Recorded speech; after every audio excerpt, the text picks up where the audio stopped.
Simple gorilla in the stands he waits, cheering loud with passion. Milan's fate awaits. Hope in his heart, reality in his mind. Win lose doesn't matter, with friends he'll find. Nico and Husney, Shane, Kim and Nathan too. Together they stand strong, Milan missed it through and through. Victory or sorrow, win lose doesn't matter. Good morning, everyone. It's your friendly neighborhood lab gorilla. Bit of news to report today, 28th of November 2024.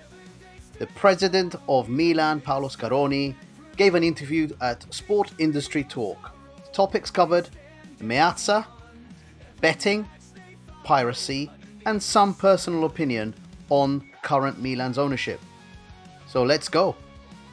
He starts with, if Milan and Inter build a stadium by 2030, it must be the most beautiful in the world. San Siro is not iconic. Milan and Inter made it iconic. We're more than happy to stay in the San Siro area. It's well connected and is our home. He continued, we're considering the possibility of building a new stadium at the San Siro. Once it is built, we plan to transform the Meazza, using that area for sports and commercial activities, including the club's headquarters and museums. Paolo Scaroni, president of Milan, speaking at Sport Industry Talk, an event organized by Corriere della Sera in Rome, discussed the stadium, and so far, nothing surprising. However, the openness to the San Siro solution is now significant. It's clear that the San Donato project has been dropped. It's also interesting to hear the clarification of the club's role in the Meazza's history. It's clear that Milan's communication about the stadium has now shifted, and comments on the potential renovation of San Siro are increasingly positive. The process, of course, is long and complex, starting from almost zero again. But the project is relatively clear: to build a new stadium near the San Siro, which will be demolished except for the southeastern corner, which has been declared of cultural significance.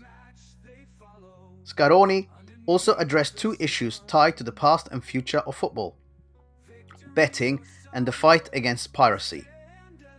We absolutely need to change the law that prevents us from using betting. We cannot fail to benefit from the betting world, said Milan's president. Betting on Serie A generates 35 billion euros, and it's absurd that no Italian club profits from this. Across Europe, it's allowed. In Italy, it's not. And I think that if something is allowed across Europe but not in Italy, it means Italy is making absurd decisions.